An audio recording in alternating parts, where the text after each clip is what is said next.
राधे राधे। श्री हरिदास श्री कुंज बिहारी। कैसे हैं आप सभी लोग? आई होप कान्हा जी की कृपा से आप सभी लोग अच्छे होंगे और स्वस्थ होंगे। देवशयनी एकादशी कब है और भगवान विष्णु जी पाताल लोक में कब जाते हैं और पाताल लोक से कब आते हैं बाहर, और हरि नारायण जी 4 महीने के लिए योग निद्रा में रहते हैं। तो इस बार जो देवशयनी एकादशी पड़ रही है 6 जुलाई 2025 को होगी।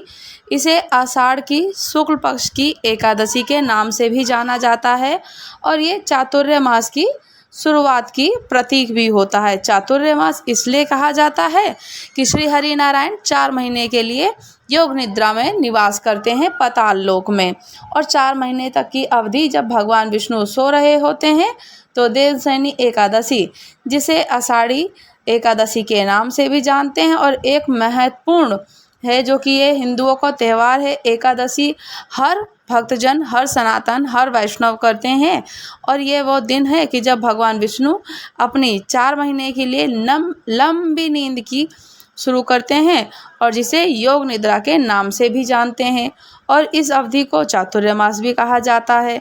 और इससे तो अत्यधिक आभास और व्रतों के लिए शुभ माना ही जाता है। और इस बार जो कि पड़ रही है 6 जुलाई 2025 को, और चातुर्य मास की शुरुआत हो जाएगी। और कहते हैं कि हरि यानी कि श्री हरि नारायण देवशयनी एकादशी की श्री विष्णु भगवान इस दिन शयन करते हैं और पद्मनाभा एकादशी के नाम से भी जाना जाता है कि इस दिन एकादशी जो महत्वपूर्ण एकादशी है, श्री हरि नारायण जब निवास करते हैं तो पाताल लोक में क्यों जाते हैं, जानते हैं श्री हरि नारायण जी की कृपा। पद्म पुराण के अनुसार आषाढ़ शुक्ल की यानी एकादशी जो कि इस बार 6 जुलाई को है, भगवान विष्णु पाताल लोक में जाते हैं और देवउठनी एकादशी तक पाताल लोक में ही योग निद्रा में निवास करते हैं। पद्म पुराण के अनुसार आषाढ़ की शुक्ल एकादशी यानी कि देवशयनी एकादशी भगवान विष्णु पाताल लोक में जाकर देवउठनी एकादशी तक निवास करते हैं। इससे हरिशयनी एकादशी के नाम से भी कहते हैं। भगवान विष्णु इन 4 माह तक पाताल में गमन के पीछे एक घटना है और बहुत अच्छी कहानी है। भगवान विष्णु जब वामन के रूप में धारण कर असुर राजा बलि से 3 पग भूमि दान में मांगी थी, तब बलि ने उन्हें अपना सर्वस्व दान कर दिया था और भगवान ने उन्हें पाताल लोक में रहने का आदेश दिया था। तो भगवान बलि की दानशीलता और वचनबद्धता को देखकर बहुत प्रसन्न होते हैं और कहते हैं कि मुझसे वरदान मांगो, कि जो भी तुम वरदान मांगोगे वो मैं तुम्हें वरदान दूंगा। तो राजा बलि ने कहा कि प्रभु, यदि आप मुझ पर प्रसन्न हैं तो मेरे साथ पाताल लोक में निवास करें। तो भगवान विष्णु बोलते हैं कि बलि के आग्रह को मना नहीं कर पाए श्री हरि नारायण, क्योंकि वो वचनबद्ध थे और वो बलि के साथ पाताल लोक चले गए। इधर देवी लक्ष्मी श्री हरि विष्णु जी को पाताल लोक में जाने पर परेशान हो गई। उन्होंने राजा बलि को रक्षा सूत्र बांधकर भगवान विष्णु जी को पाताल लोक से मुक्त करवा दिया था। इस पर भगवान विष्णु ने राजा बलि को वरदान दिया कि हर वर्ष आषाढ़ शुक्ल की एकादशी से कार्तिक शुक्ल यानी कि देव प्रबोधनी एकादशी, देव उठनी एकादशी तक पाताल लोक में निवास करेंगे। भगवान विष्णु जी के पाताल गमन में इस समय को ही चातुर्य मास भी कहते हैं। देवशयनी एकादशी से जुड़ी एक अन्य कथा भी है। कहते हैं कि भगवान विष्णु जी का शंखचूड़ नाम पर एक असुर से लंबे समय तक भयंकर युद्ध चल रहा था।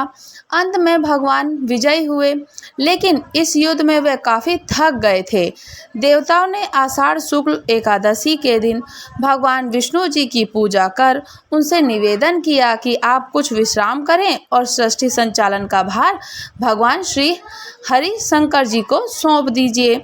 तो देवताओं की विनती पर भगवान विष्णु देवलोक के 4 पहर की अवधि के लिए शयन करने के लिए चले गए, जो पृथ्वी लोक के 4 माह के बराबर होते हैं। तब से आषाढ़ शुक्ल की एकादशी हरिशयनी देवशयनी एकादशी के नाम से जानी जाती है।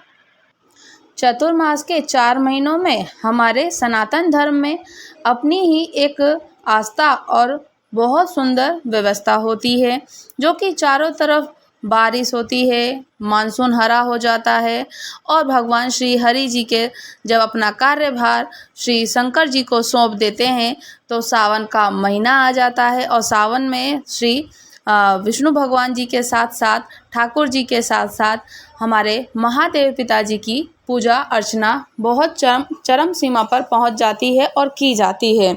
खूब भयंकर बारिश आंधी तूफान, क्योंकि बाबा महादेव पिताजी है ही ऐसे इतने भोले हैं, उनके सारे के सारे भक्तजन आते हैं, कांवड़ को भक्तों को लेकर आते हैं।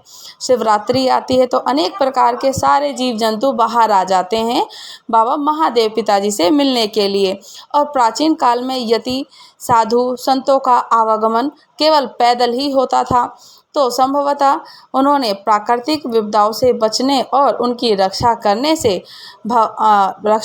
से भगवान ने हमारे मनीषियों ने इस चातुर्मास की परिकल्पना और इसे धार्मिक महत्व के माध्यम से जोड़कर हमारे समाज की, हमारे सनातन धर्म की परंपराओं से और इस तरीके से कर दिया कि इन 4 महीनों में अवधि भी सभी धर्माचार्य किसी भी एक स्थान पर रहते हुए सत्संग जैसे कार्यों का अनुष्ठान करते हैं।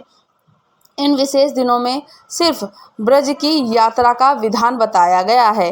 केवल श्री हरि नारायण जी से मिलने के लिए, ठाकुर जी से मिलने के लिए आप ब्रज की यात्रा करें, क्योंकि इन 4 महीनों में भूमंडल के सभी समस्त तीर्थ ब्रज में आकर ही निवास करते हैं।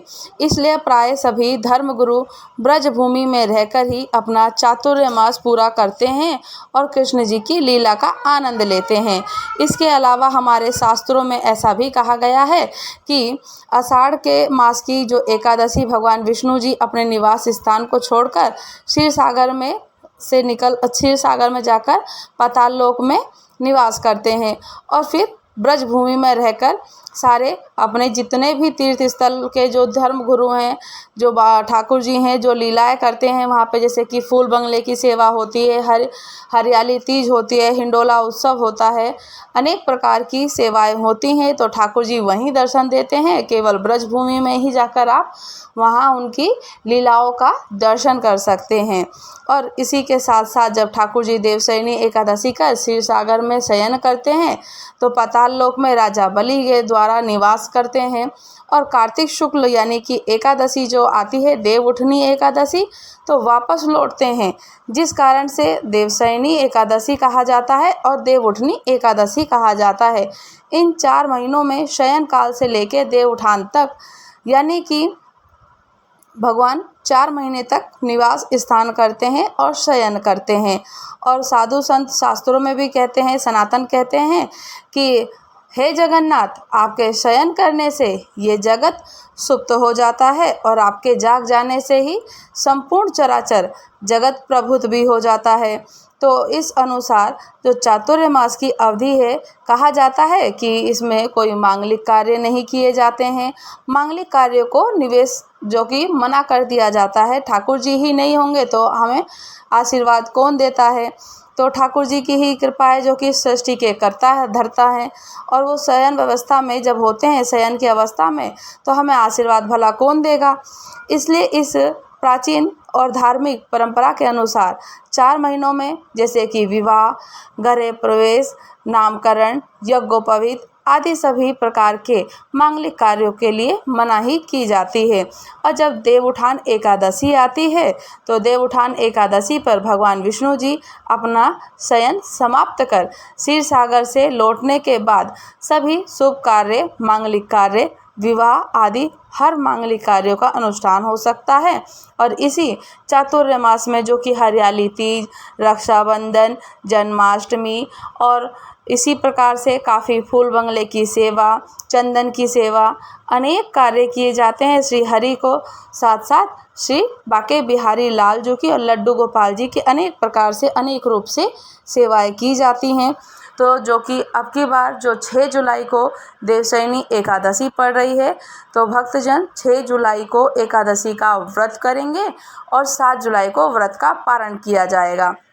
देवशयनी एकादशी के साथ साथ श्री हरि नारायण जी पाताल लोक में चले जाएंगे और बाबा महादेव पिताजी का आगमन हो जाएगा। बाबा महादेव पिताजी 4 महीने तक इस सृष्टि के कर्ता धर्ता होंगे और संचालक होंगे।